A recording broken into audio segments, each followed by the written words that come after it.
Hello and welcome back to Fallout 76. Today I am on the public test server to talk about some upcoming perk card changes, which I actually think are pretty good.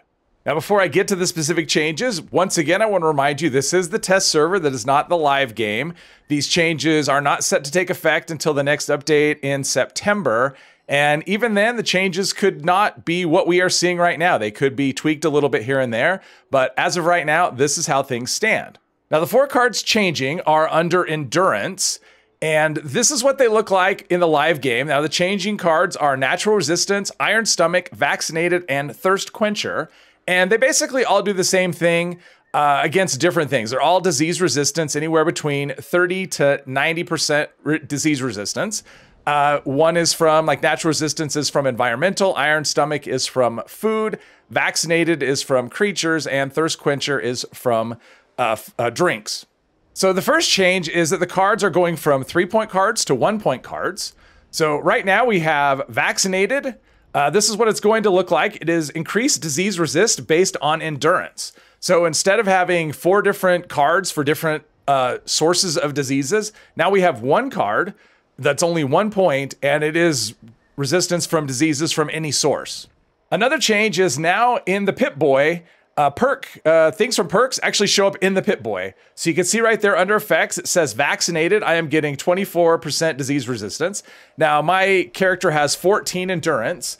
I haven't quite figured out the numbers, how that scales with your endurance.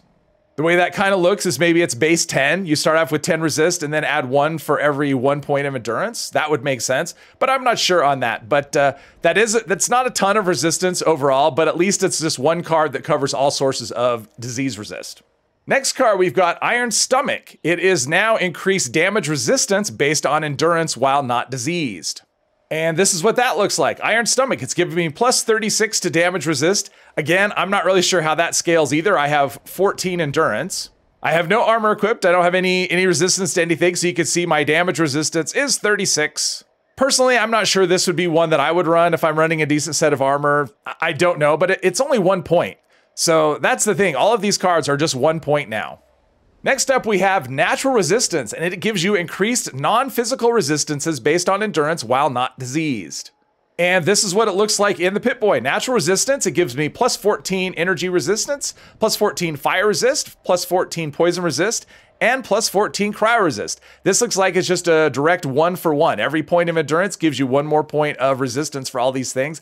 I actually think this is a fantastic change if you want to build a character, and this will scale with other things. So if you have, say, under armor that gives you endurance, or maybe you have endurance on your armor pieces, or food that gives you endurance, those sorts of things. So that will benefit all of these cards directly. So I think that's pretty cool to get all those resistances from a 1 point. I mean, this is a 1 point card, a 1 point perk card. So I actually think that's actually a really good one as well. And the last one is Thirst Quencher, and this might be the best of the bunch. It increases your maximum AP based on endurance while not diseased. So there is Thirst Quencher. I am getting plus 70 max AP. So that looks like you're getting 5 AP for every 1 point of endurance. So that is massive. So my AP went from 270 to 320 just based on my endurance. And again, this is for 1 point of endurance, or a 1 point card rather. So Thirst Quencher and Natural Resistance are perks that I definitely plan to run when these changes go into effect. I think the benefits on these are very fantastic.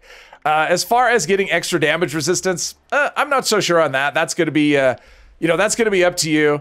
And as far as increased disease resist, that could be okay. I mean, the one thing about that is these other cards are based on not having a disease. Diseases are very easy to cure, but still for 1 point to give me a chance to, or a reduced chance to catch a disease, I don't really think that's a bad trade-off at all, especially if you can increase your endurance even higher than where I'm sitting at 14.